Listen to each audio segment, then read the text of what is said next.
National Zakat Foundation. Thank you so much to everyone that's joining us today, this evening, on this, depending upon when you started Ramadan, 17th or 18th of Ramadan. I won't say which side I fell into. But thank you so much for joining us for a really important topic today. We're talking about the local need for Zakat in the UK. That's the very reason that the National Zakat Foundation actually exists. But we're dealing with the kind of central reason about why NZF actually exists. So today, inshallah, I'll be joined by some very esteemed guests, some learned guests. As you will see, Sheikh Mufti Amjad Muhammad from Bradford, who has been working with the National Zakat Foundation for several months now. And in about 10 to 15 minutes time, Sheikh Rizwan from Glasgow, currently in Istanbul, and from iSyllabus, as I'm sure most of us will be aware. So National Zakat Foundation gets asked this question very often. We're asked this question: are there really Muslims in the UK who need zakat?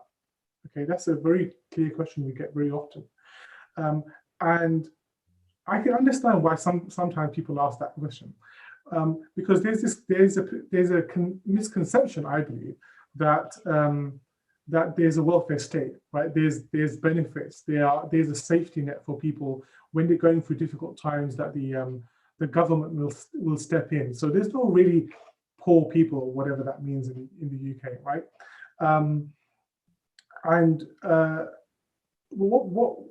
So that's kind of, I get that, and I think what we want to try to do is just kind of look at that and just see, is that really right? Is that really correct here in the UK? Because one of the questions we may have is, do we kind of, as Muslims, have a conception of what being poor looks like? Okay, so when we think about a poor person, do we think about a poor person who's sort of disheveled, living on the streets and so on? Actually, in the UK, someone being below nisab, someone who's eligible for zakat, and frankly who's poor, may not look that way. They may look like you and I, and that's something that we need to kind of perhaps demystify or unpackage one day, inshallah. So hopefully this webinar will go some way to do that. And so that question is the question of, are there Muslims in the UK who need zakat? That's something that the answer to which has been really clear to NZF for many years. Actually, to put a number on it, 10 years now, National Zakat Foundation has been going. And that's been the case right from the beginning. NZF came about because of that very reason, that there was not a safety net for Muslims in the UK who were zakat eligible, who needed help.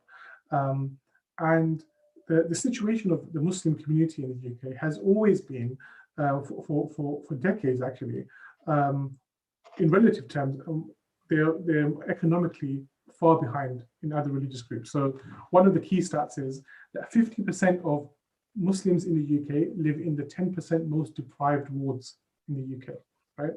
So, on the back of an envelope calculation, that basically means that, around 2 million Muslims live in poverty right now as we speak. And that was before lockdown. That was before the pandemic actually hit. And we know, frankly, that Muslim community has been affected more than most by the pandemic. And there are various reasons for that.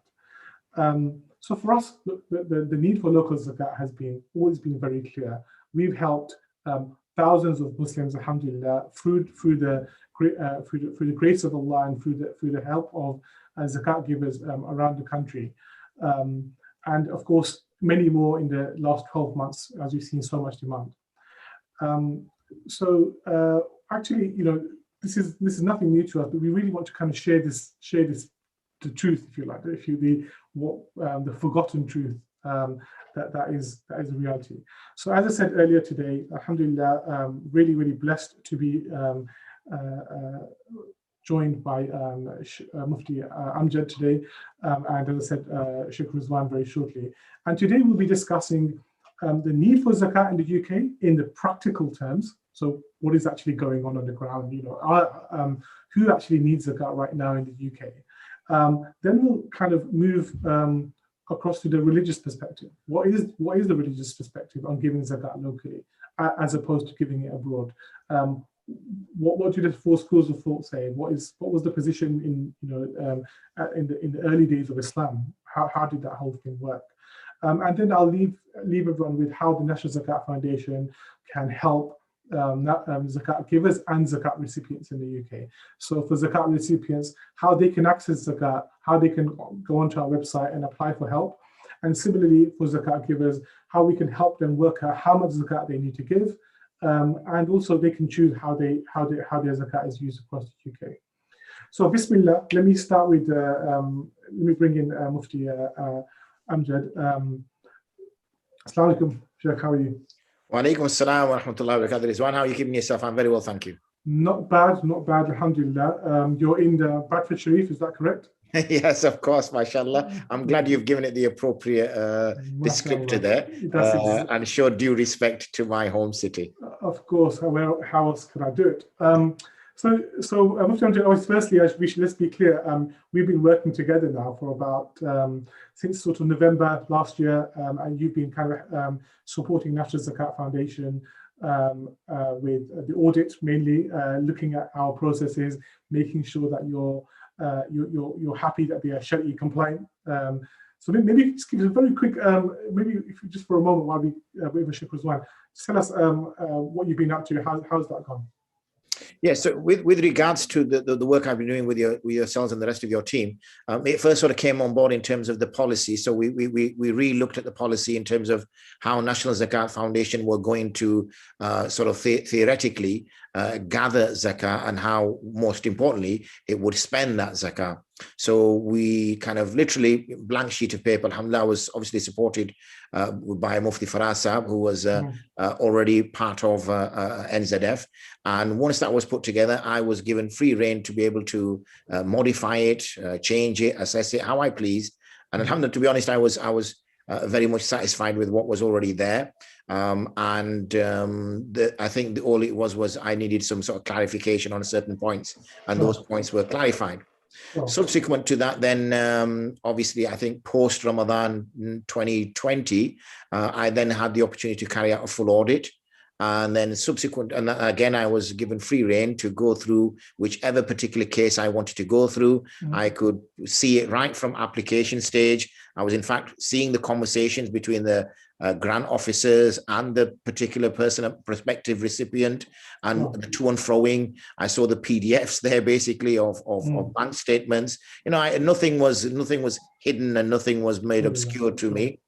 Any clarification I sought, that was brought, that I brought that back to the table, and clarification was made.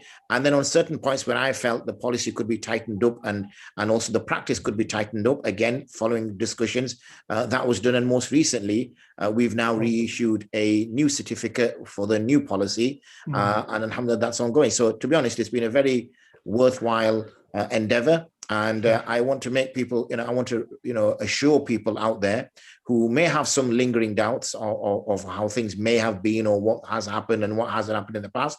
Obviously, I can only speak now from the time I've worked with NZF and how, things are. And, I cannot say that there's issues with both the policy and the practice. Sure, Jazakallah khair, I really appreciate it. And I think I can say from my perspective and on behalf of the NZF team, we've really enjoyed working with you over the last sort of year or so. So really Jazakallah khair. And as you've been sort of party to seeing some of the applications actually we get, I suppose, as well. So that's really interesting. So before I ask you a little bit about the situation in Bradford, right, let me tell you, or let me tell everyone that's listening actually, what do we know about the situation of Muslims here in the UK? I'm just going to give a general picture because NZF can do that, right? So what do we know? As I mentioned, we've got 50% of Muslims living in the 10% most deprived wards. We know that from a perception perspective, actually, that a third of Britons, British people or people that were surveyed, actually have a negative view of Muslims in the UK. So that's another problem we have that we're struggling with as a Muslim community. And that was all before this pandemic and the lockdown actually came about back in February, March last year.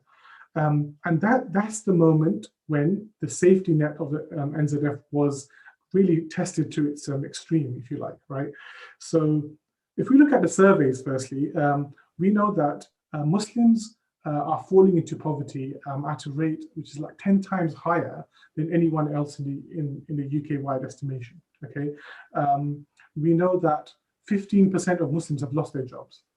And we've been looking into or trying to understand why that is. Why is it that Muslims are being affected more than most? And the answer seems to be actually about the type of employment that Muslims tend to engage in, right? So there's a significant number of Muslims who are in temporary employment, or they're in 0-hour contracts, where, in other words, the employer can say, you don't need to come in. And there's no explanation given. No one's been sacked. It's just simple, we don't need your help. We don't need you right now. And for people in that situation, it's extremely difficult to have a off-the-cliff situation where they've lost all of their income literally overnight.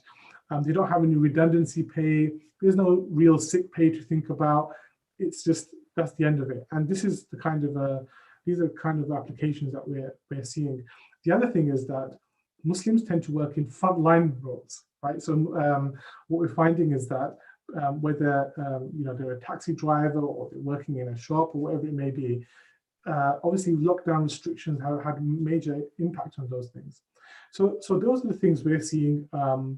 We know that around a quarter of Muslims were put in furlough. Okay, so when the furlough comes to an end, or has been coming to an end slowly, we're slowly seeing more and more Muslims kind of need additional help.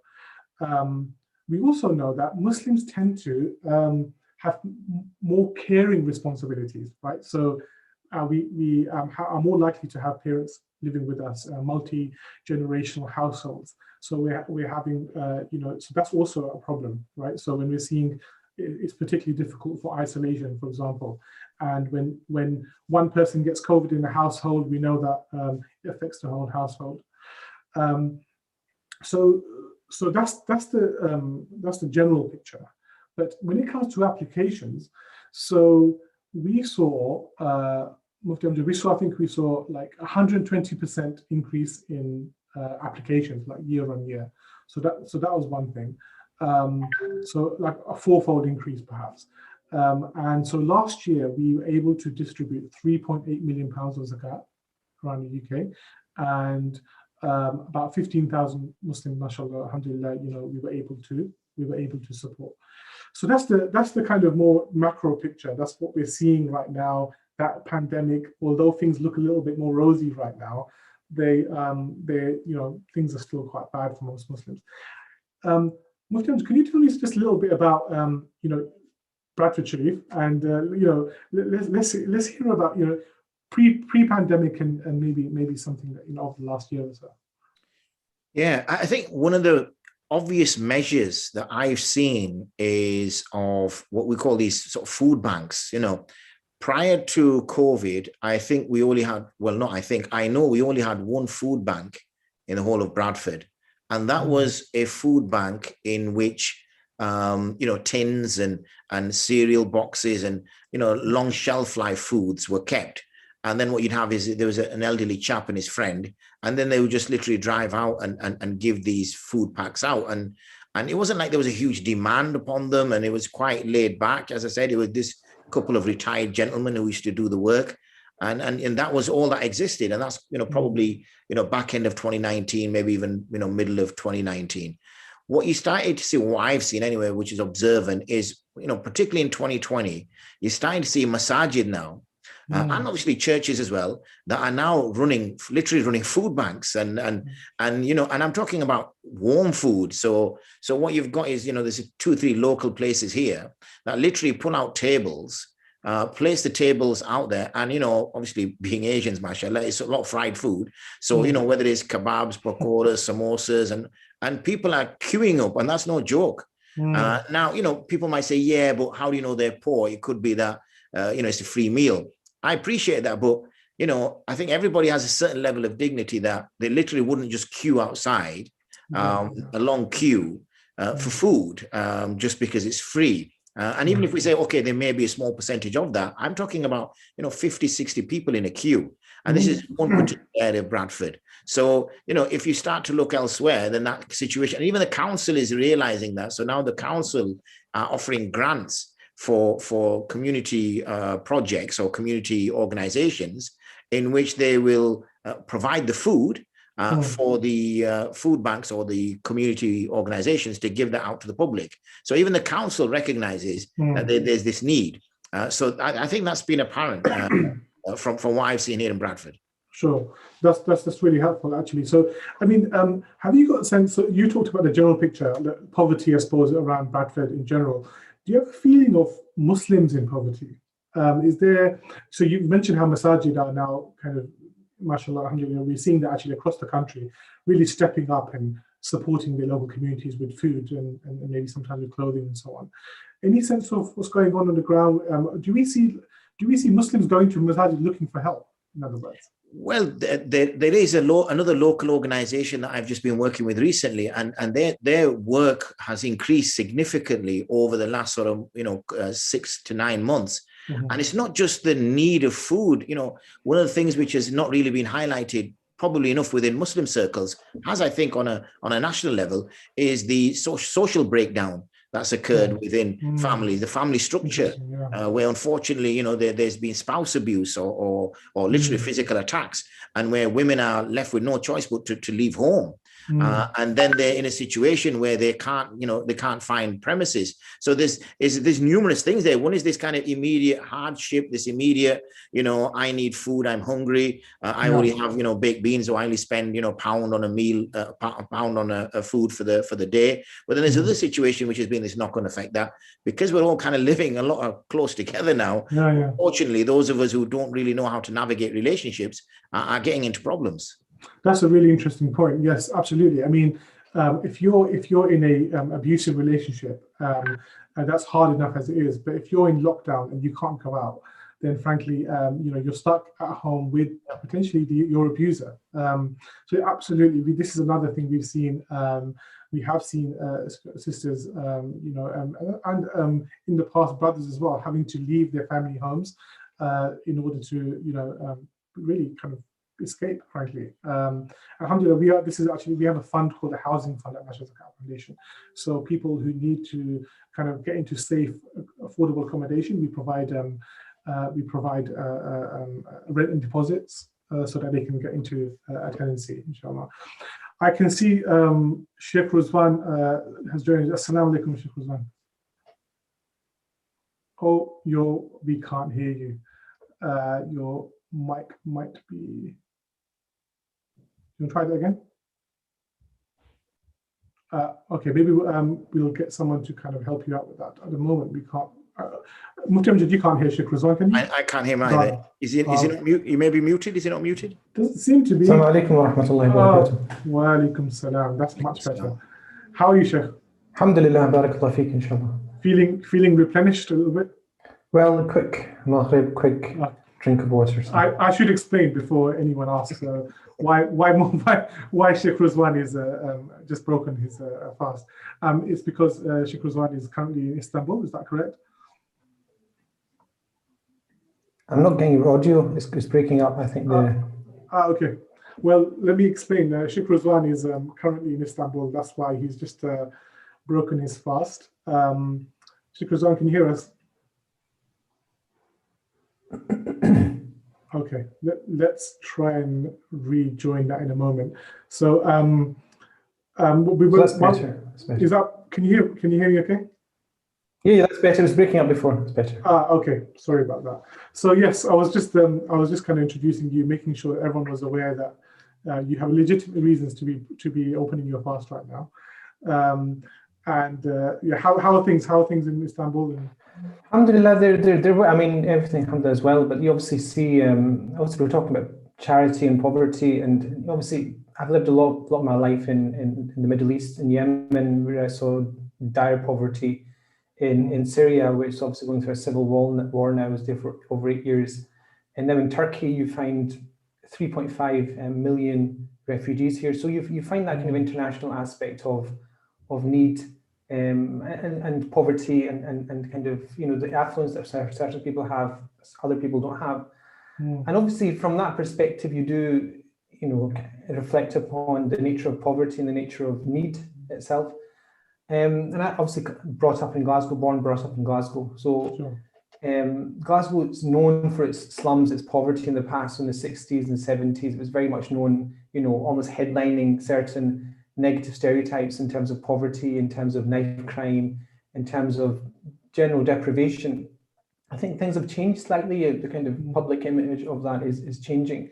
But you do, you know, in the context of local poverty, you know, over the last, you know, 4 or 5 years, a lot of people that I've been teaching in the courses that we run in iSyllabus, and a lot of them have either set up their own charities helping people on the ground, or have, you know, volunteered in all the numerous, you know, ongoing on the ground projects that are helping people in dire need. And this is not just lifestyle choices. This is situations where people are left homeless, where people are left without anywhere to go. They're left not knowing where the next meal's coming from. And I think for me, what's interesting in that context is the fact that, you know, studying Sharia, studying fiqh classically, and understanding what poverty is, and the whole idea of sadaqah and zakat, all these concepts, and we're always told about nisab, and we're told about how it's worked out. And then when you're teaching a class, you know, some of our classes were up to 250 people, you know, and they would ask questions, and they would come in, you know, and we would teach the classical, you know, kind of positions and things, and they would have questions about the fact that, you know, there's mental health issues that affect health and poverty. There's issues about homelessness. There's issues about family breakdown. So if you ask somebody what is poverty, it's not just simply an issue of looking into the issue of the classical definition of nisab vis-a-vis a silver, you know, criteria or a gold criteria.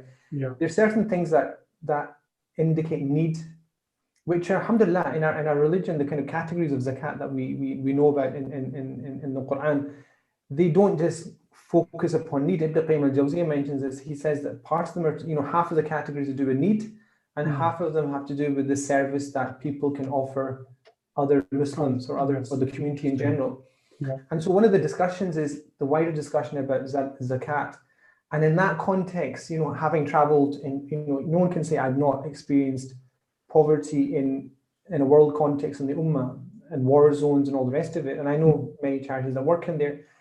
Reflecting upon the destruction of our own communities and the family structures there really allows us to try and rethink what poverty is and what zakat is and how it should be, you know, looked upon. Because, you know, you can talk about the fiqh of it, you can talk about all that, we can talk about that, you can talk about theology, you can talk about leadership. But at the end of the day, there is something very real about the fact that if there's poverty at your doorstep and you ignore it, there's something very wrong in your community as a human community, first and foremost. Before we go into the fiqh actually serves the community, it actually enriches humanity. And that's the main thing with Islam, is that, you know, it doesn't just talk the talk, it walks the walk. But we have to prove that it walks the walk. In the lived reality of everybody who's probably listening to this in the UK, they know that there's poverty in the context of their daily lives amongst them. And there's people that fall through, you know, the safety nets that societies do have. And, you know, maybe 15, 20 years ago, I would have thought, you know, there's safety nets in the West and they're sufficient. It's clear people fall through that. Absolutely. No, you're absolutely right. Things happen, and there's I see people I've known in the past, and I just think, how did you get into this state of just complete destitution? And it happens, and you find these people, you know, physically pale, physically gaunt, you know, lost so much weight, and they're worried, and that's exactly what happens anywhere else in the world. This kind of idea of kind of a loss of self. And I think, you know, National Zakat Foundation, by opening that conversation and really, I think, changing the dynamics of discussions on charity in the UK has been a game changer. You know, alhamdulillah, it's been a game changer just generally for the community. I mean, I really appreciate it. And there's so much I want to kind of come back with. We won't have enough time to kind of go through everything. But I mean, one of the things that comes to mind is that you're actually in a really interesting position. You're out in Turkey right now, right? You're seeing poverty over there.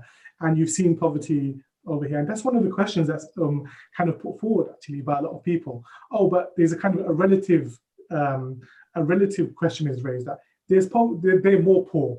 There's a kind of they need it more, if that makes sense. And I wondered what you thought about that. So you've got people on your doorstep who are zakat eligible, who need help, and who are in poverty. There's also people who, in relative terms, are also poor on the other side of the world. How do we kind of reconcile that? You know, Mufti Amjad will probably be better answering in terms of fiqh and stuff, but in terms of the fiqh, generally, I mean, I studied the Maliki school. In the Maliki school, it was always interesting how they remember this is an act of worship. So it's almost like when you pray, you ask the Mufti or the scholar, you know, is my prayer acceptable? Has it ticked the boxes of the shara'it and the arkan? And is there anything that I've done in the prayer that makes it invalid? So scholars, when they talk about zakat, they always talk about validity in terms of if you give it to a person, is it valid? And so the discussions in the medical school are always about the fact that if there are people deserving of zakat in your own community, it's not permissible to shift it out of the community. And then they have a discussion after that if there's a desperate difference between the need here and the need there. So first of all, if you have people with a legal need in your own community, it's a step towards, is one step away when you start about sending it abroad. In other words, you have to prove, you have to jump certain hurdles to actually justify that.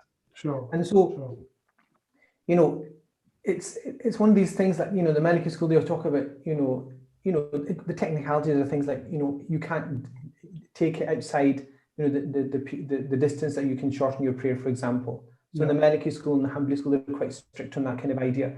And then they say, well, what about if the need is equal in both places? And then they start saying, well, is your zakat valid if there's somebody more in need in your own community and somebody less in need in another community? Right. In other words, you have to repeat your zakat.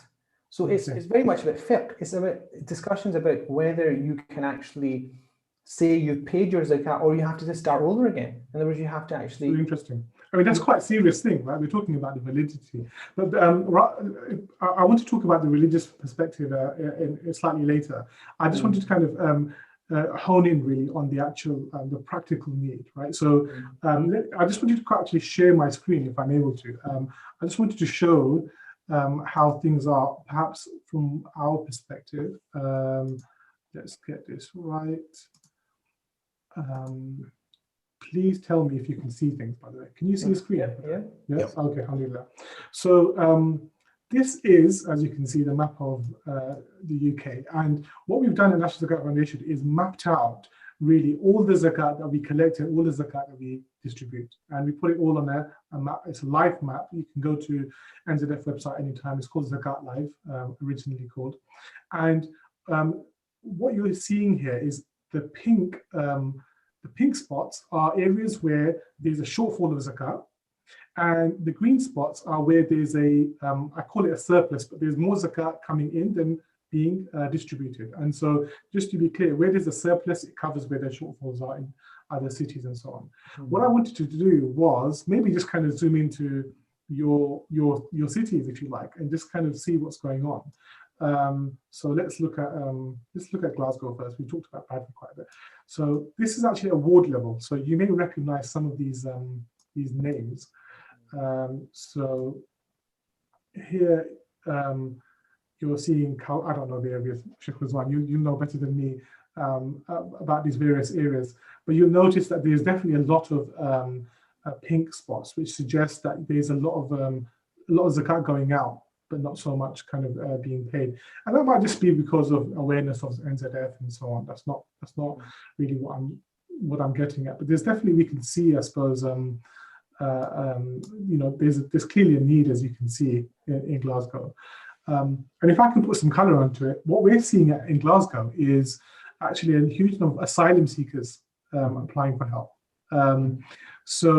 I think Glasgow was one of the cities which actually welcomed a huge number of refugees and asylum seekers. Well, Scotland in general, right? Yeah. In general, I mean, Syrian refugees, I think the proportion was about 7-to-1 compared to the rest of the UK per population. So disproportionately that explains a lot. Yeah. So from those areas, yes. Yeah, that definitely explains a lot, because that's what we're seeing a lot. We're seeing we're seeing a huge number of refugees who have, arrived. They've arrived basically. Let's put this in some context here. They've fled persecution in Syria. Okay, they've risked their lives probably to get to the UK through Turkey, probably, or whichever direction they came from. They've somehow made it here, and they've found themselves not being able to access basic things, like to be able to find themselves with shelter and so on. And one of the things I've always found ironic is that these are the kinds of people that we send Zakah out abroad to help, if you like. But actually, they're the people. They're also the people that are on our doorsteps. So yeah, that's definitely something we've seen in Glasgow. So yeah. No, I think my wife did a kind of research.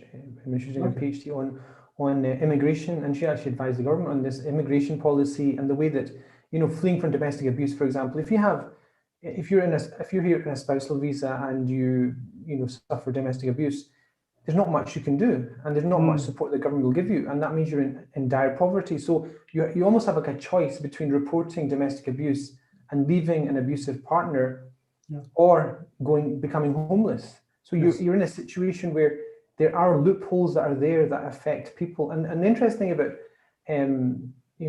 one of my friends in Birmingham, Sheikh Muhammad Aslam, he was telling me this last year. I was in Birmingham teaching, and he was telling me just when we met that the poverty in a place like Birmingham is such that you have missionary activities which open up free services for the Muslim community where they can access things. And he says they're just going in their droves to these places, and it's because of poverty. It's not because they want to learn how to sew.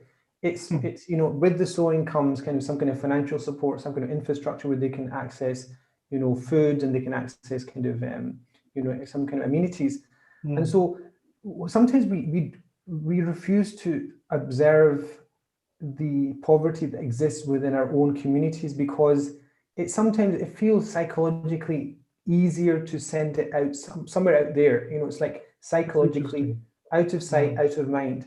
And so one of the things about Zakat that I think is always missed in all these conversations is the issue of leadership. And what I love about Turkey, for example, is that if I want to give charity, I can approach a local organization that works in the streets that I live in, and they will identify the houses within which people are in need. Because what they've done is they've registered the people, they go to their houses, they find out what's coming in, what's going out. And so what's that do? It brings a sense of a kind of communal responsibility for your own city, where you see that, and this comes up in the religious discussion, but this idea of leadership, this idea of auditing your city for poverty. And this is what's interesting is that you've obviously collected this data. The thing is, if you didn't tell people about this, they would think, well, everything is exactly the way that I'm living, which is I've got a car, I've got a house, I might even be saving up for a holiday. So everybody's the same. No, everybody's not the same. And until you interact with people on the fringes of society, and very few of us do, let's be clear about it. If you've got a middle class income and you're living in a specific part of the city, you never interact with people in the fringes. When you start to interact with people in the fringes, then you realize that we've never mapped these people out. Right. Yeah, Shukran, that's a really good point. I think we maybe it's a stereotype. We tend to live in little bubbles, don't we? I think we kind of we're in echo chambers. We kind of hang around with people who are like us, and we don't always see actually what's happening day in, day out on the streets of people really in need. I think the other thing is, I think I mentioned earlier, there's I think we've got a perception in our minds of what poverty looks like, right? So we think poverty is this person on the street, disheveled, ripped jeans and so on, whatever it may be. But actually poverty doesn't necessarily look like that. We may be standing next to a brother who's in dire need in Salah, and we say salam to him every day, smile at him and everything. But he may not know when his next meal is coming in. Let me bring in Mufti Amjad. So as you can see, I'm zooming into Bradford over here, Mufti Amjad. So yeah, again, quite a lot of pink spots. You mentioned earlier, I don't know if you recognize any of these wards. I recognize most of them. Yeah, Manningham predominantly. All these are obviously predominantly Muslim areas. Manningham, Are they? Okay. Yes, they are. Okay. So yeah, we get a lot of huge number of applications from Bradford, unsurprisingly. And as you mentioned, there's clearly a rising need over there at the moment. So let me stop that share so you can go back. So yeah, I mean, one of the questions I had, Mufti Amjad, do you think that, given what we know, that sometimes sort of local projects or local zakat is kind of overlooked for international projects? And if you agree that that's the case, then maybe why is that? Why do you think that is? The thing is, what our connection, I still hear people say, back home, that phrase that's used, back home. And I know that as a community, we still have association with lands back, in Pakistan, India, Bangladesh, wherever they may be. We still marry, folk from those countries. So our link to those countries has not broken. That's not a problem. I'm just making a point as a matter of fact. And therefore, when we look at the world, we're not just looking at the UK, we're looking at Pakistan, India, Bangladesh as one vision.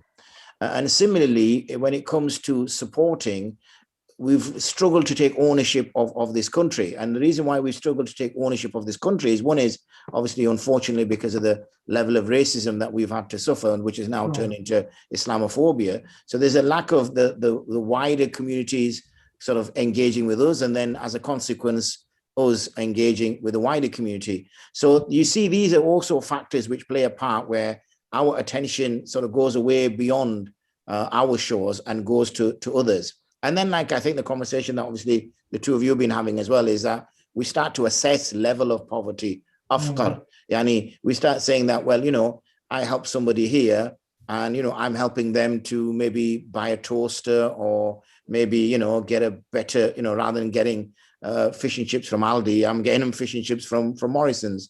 Whereas if I'm investing this into somebody in Syria who's literally living in a dilapidated house, water coming through, the poor chap's drinking water from the ground, where would I want my money to go? And we see it as an investment. We see it as, Allah subhanahu wa ta'ala will be more pleased if I get that person on their feet, then he will be. So this is the kind of thought process that I've, obviously, when I've had conversations with people as to what. No, that's really interesting. That's true. I think a similar experience I've had is this kind of idea that it will cost me. It's actually a very cold business decision almost.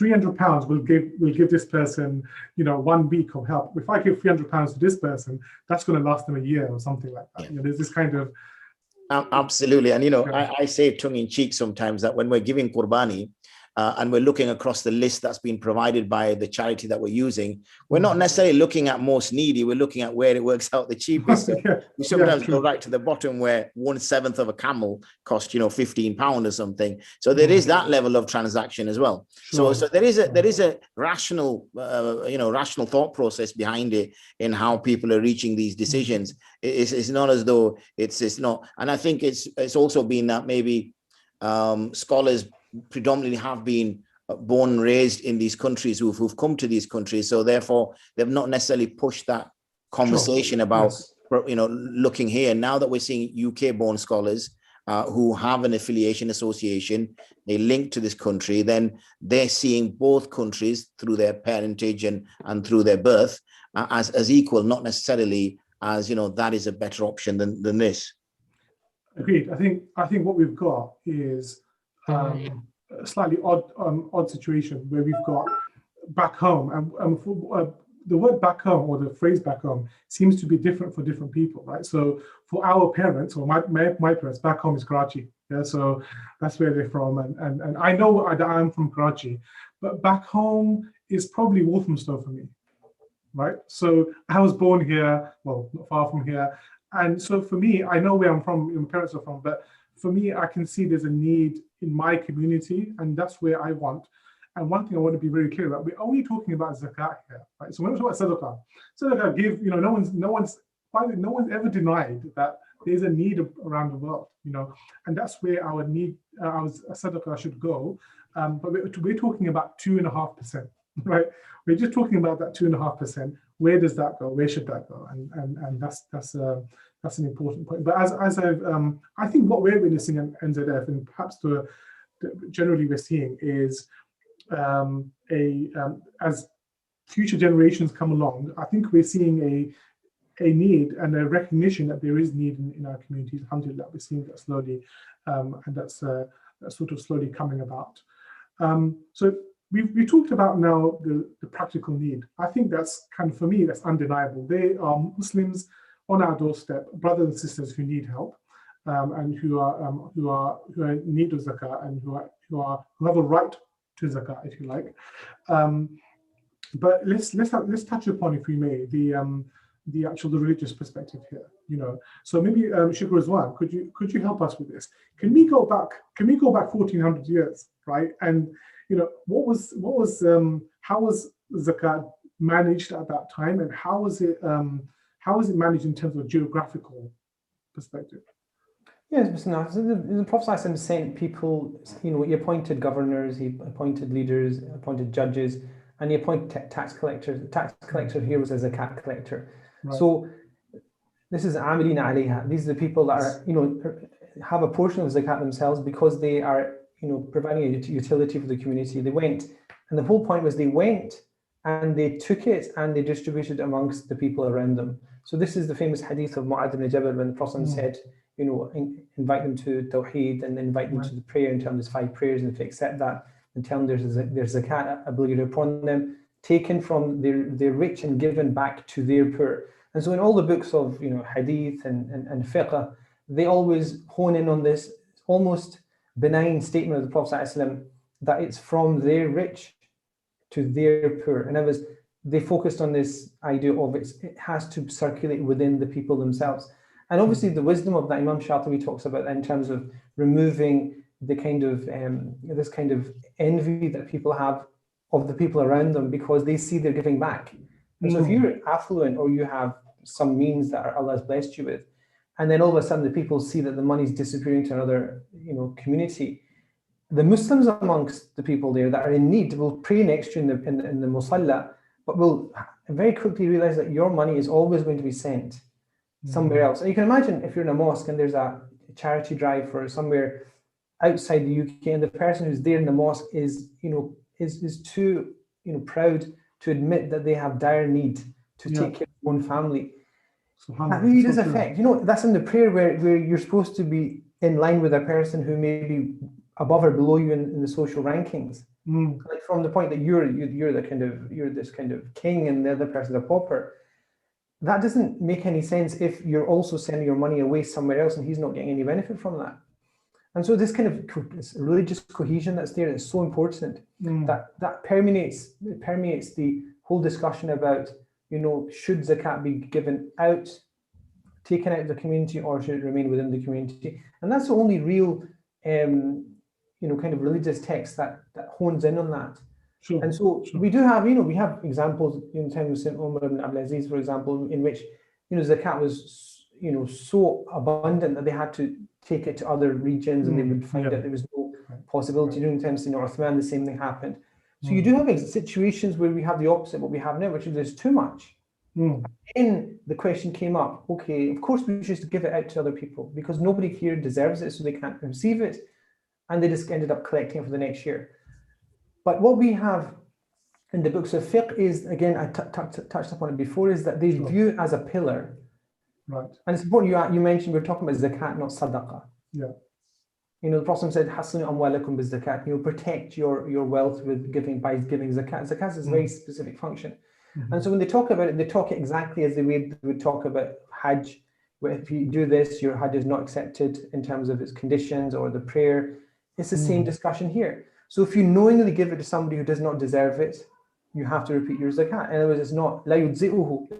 It doesn't tick the box of you having paid the zakat for that year knowingly. And so within that context, they say, well, if there's people in need in your own community, they have the first right because of all the religious texts. In fact, all the schools generally agree upon this issue, that if there's need in your own community, either they say all of it or they say some of it. So they, you know, the Shafi'i school would say, well, you have to tick some of the boxes in a local area. And the Maliki school are actually much stricter than that. And the Hanafi school are kind of in between. They kind of look at it from the perspective of, you know, have you fulfilled your action in terms of whether it's permissible or not, that's another question.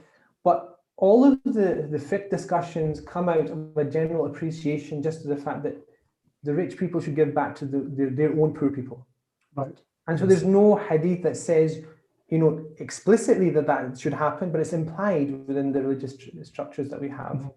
Obviously, you know, this idea of people coming to lands where they were not, you know, didn't consider themselves to be part of those lands, such as the UK, for example. Then the idea of sending it back, because it was essentially that they're sending their payback, you know, they would earn money, they would send 90% back. Right. That connection of money being sent, you can understand the zakat being sent. And I think that the big issue here was that at no point, you know, at that point did I mean, with all respect to the scholars that were around at the time, there was never a flagging of the fact that we still need to do due diligence about how zakat is paid. Sure. And that's to do with the issue of leadership, you know, of ownership, who collects it, who, you know, assesses who's in need, for example. Because once you assess who's in need, you've almost created a kind of structure of leadership and responsibility in your local community. You've empowered the local community. If you don't pay zakat and distribute it amongst your local community, you've made just individuals, you know, who come to the prayer and leave. Right. And there's no kind of social responsibility. And I think part of the fiqh is connected to the fact that you have to, in some way, show that you are connecting the individuals within a community in the infrastructure of a fiqh, you know, infrastructure. So the fiqh is facilitating communal, you know, kind of health. Yes, that's the stuff that's really interesting, because, you know, there is this idea that actually what we've done is just outsource zakat, outsourced it elsewhere, that someone else will look after it. It's paid, it's done, and that's something that's you know, we're talking about zakat. For most people, zakat is this thing that they work out once a year, they click a button, and then they forget about it. Right? It's an annual thing they do. Well, that's the best case scenario, isn't it? Well, true, yeah, absolutely. Having taught so many people, realize people have no idea how to pay zakat or what it is and how it's calculated. True, and inshallah, hopefully, I'll share some advice or some resources that we can help people with that. But yes, you're right. I mean, there's probably a situation. We've got a situation here where we've got Muslims who understand that they're paying, but there's no real understanding of the purpose of zakat or the feeling that has to come. Maybe Mufti Amjad, you could help me with this, but this is an act of worship, right? This is the third pillar of Islam. The moment you're giving your zakat, you're in subservience to Allah, right? There's a moment there where you're in a form of worship. How can we kind of that seems to be lost, right? It feels like another payment, another donation that we make. Is there any advice? How can we kind of reverse this whole thing? So I get the easy question. I think the thing is that it's terminology is important. And hence, you know, I tend to use the word offer zakat rather than pay zakat for that very reason, because we offer salah, we don't necessarily give salah. And I think once we start to use terminology, which can be of a financial kind of terminology and a monetary terminology, we lose that ibadah aspect of it. The fact that when we're praying to Allah, there's no transaction, we don't perceive a transaction. In reality, there is. We're offering salah. Allah subhanahu wa ta'ala can either accept or refuse. Similarly, when we go to perform Hajj, we are actually transacting with Allah. We are offering our worship, and He has a choice then to choose or refuse. And this is an easy hurdle to fall out. We saw after the passing of the Prophet of Allah sallallahu alaihi wasallam that one of the first things which unfortunately people fell out of the hurdle was not giving zakat, because they said this was a financial arrangement between us and the Prophet has passed. So that financial arrangement ceases to exist. They did not see the link between them and Allah. They just saw it. And this is what happens is once we start engaging in money, we stop seeing that this is an act of worship. Trust me, you know, I'm sure Sheikh Rizwan has the same feeling when we teach students or when we teach young children and the parents see the fees that they pay and the way they understand that, and the fact that they just see it as a business transaction when they fail to realize that, look, you are supporting a madrasa, you are supporting a masjid, you have a responsibility as a community member to do that, irrespective of whether your children study here or not. So I think it's trying to re-term things, use the appropriate language, and then it's a case of it's not easy. There's a lot of education. We know that when it comes to zakah, even the most basic things, unfortunately, folk don't understand. So then when we start to address the philosophy, and also there's a focus, obviously, for obvious reasons, on fiqh. So, you know, this is how much I need to give, this is whatever. We lose the philosophy. We lose the kind of ethos, the whole kind of underlying current as to what zakah is. What are you doing? How is it purifying your wealth? Why does your wealth need purifying? Why is it then your wealth is converted into a serpent? Why is it then the wealth actually is, you're branded by it as though this is what you used to save, you know, and in a mocking way? Why is that? You know, and in fact, it comes all the way down to the fact that can we actually keep money? Because the legitimacy of saving money has come about by giving zakah. So really, you know, we cannot save money unless we're giving zakah. Otherwise, we should be spending money. If we look at the nations before, they never used to keep money. They would require to spend it. So, you know, there's a lot of these, and I'm sure I'm conscious of time, and what, you know, how we have to unpack all of these specific points. I think we could talk for a long time. Sheikh Usman, maybe some final thoughts. We'll give us some final thoughts on this whole discussion on. No, that was amazing. I'm just blew it out. But that was that issue of offering zakat. You know, because we teach, we know when a student has a change of perspective that is a game changer. Right. You know, it is without exception. It's almost like paying your taxes. Yes, exactly. Yeah. You know, and then you've got your bill comes in and you say, oh my goodness. You know, when you have this idea of offering, like he was mentioning about Hajj, and then is it accepted or not, and the prayer, offering your prayer. Are you about to offer your prayer? Okay, mashallah. Inshallah, you know, may Allah accept it. You'll accept, yes. Zakat, imagine saying, I'm offering my zakat, you pray for me, may Allah accept it. Yes. Accept it. That conversation obviously is a game changer, because then you're thinking, okay, what does God want me to offer? You know, it's like the story of Cain and Abel, and they both, you know, gave a sacrifice for God, and they're looking to see whether it's accepted or not. You know, one was accepted from one and not from the other. We should have that sense of, is it being accepted, and what are the conditions that God puts in place, where he says, if you do it in this way, it'll be accepted. And the fiqh, in a sense, does provide us with that exact answer, which is, you know, stay within these boundaries, and you're pretty sure that you've ticked the box. As to whether it's accepted is based on your sincerity. That's between you and God. Work on that, but at least tick off the boxes.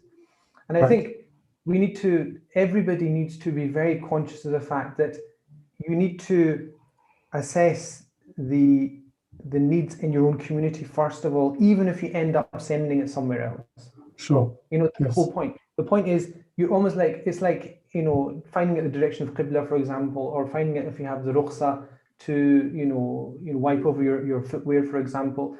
The status quo is you wash your feet. You know, the status quo is that you, unless you're in a moving object, which you cannot change, you're praying in the direction of Qibla. The status quo is you pay. Oh, sorry. There you go. You offer. Yes. It's going to take a bit of time. That's a master stroke. So you have to offer your zakat, and you're thinking, okay, I need to show that nobody deserves it amongst the people that are in my mosque. Right. Yeah. And if people can think of that when you're about to pay your zakat and think, is there anybody in my vicinity of where I am and the people I mingle with and the people I care for who does not deserve some of my zakat, then you've not paid it properly if you haven't asked that question. So it's about really. It's not about all these things, because the fiqh has created that structure for us. But it's the mindset, offering zakat, considering, auditing, you know, your needs in your own community, and just look at the effect of a mosque, for example. And I've seen mosques in Glasgow. There's some mosques that you go and you feel so happy praying in them. It's because they do have some kind of sense of cohesion and people looking out for each other, rather than just, you know, ships passing in the darkness. And that sense of cohesion means that, you know, things like da'wah, things like the education of children, adult classes, outreach work is much more efficient, Right. much more Absolutely. impactful.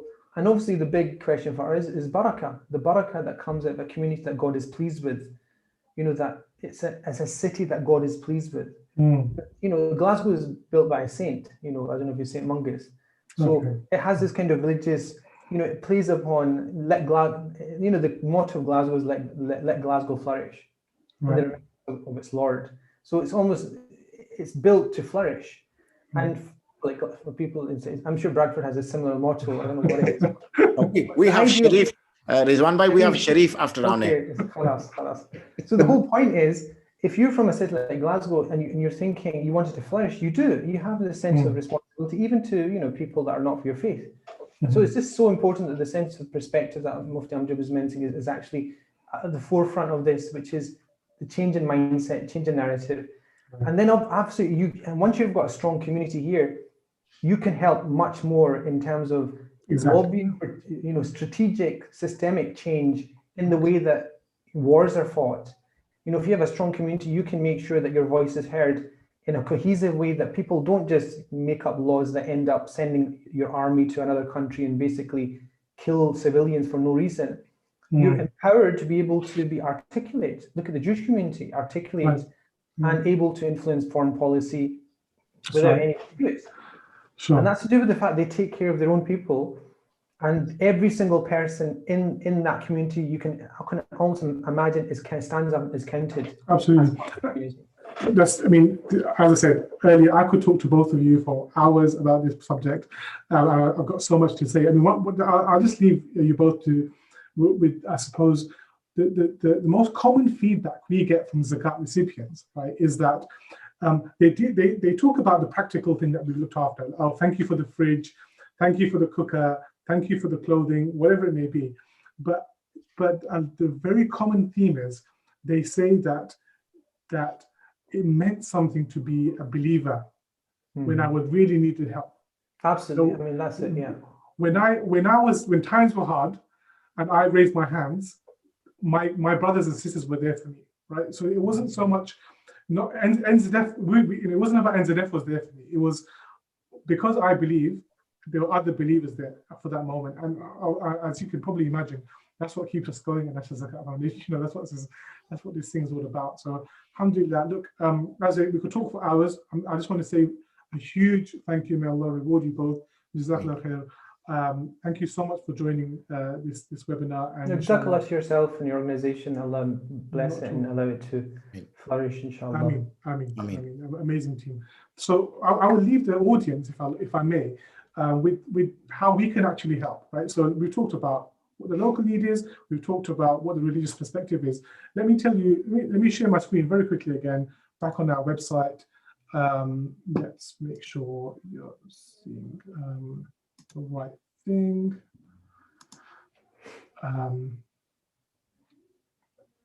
Here we go. So if you go to our website anytime, nzf.org.uk, I'm sure if you type in National Zakat Foundation, you'll find us. So firstly, let's talk about Zakat recipients. If you need help, you're a Muslim, you're an adult, and you're in the UK, and you need help, first thing to do is go and click on apply.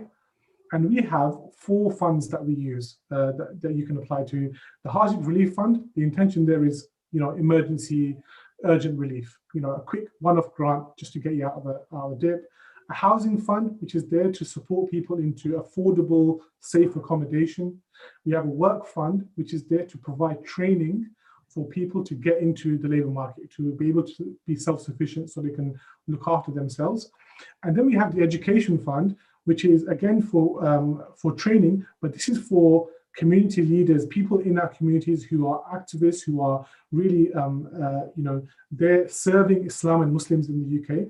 We want to help them, upskill them, as long as, of course, they are Zakat eligible and so on, right? So this is what the 4 funds are. So please feel free to reach out to NZF if you're in need, and also if you know someone who can benefit from Zakat in the UK.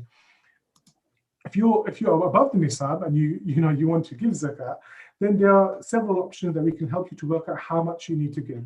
So you can use our online Zakat calculator, which is, if I may say so myself, one of the better ones out there. We have free consultations. This is a 1-to-1 15-minute consultation with one of our Zakat experts. At the moment, Mufti Bilal is there.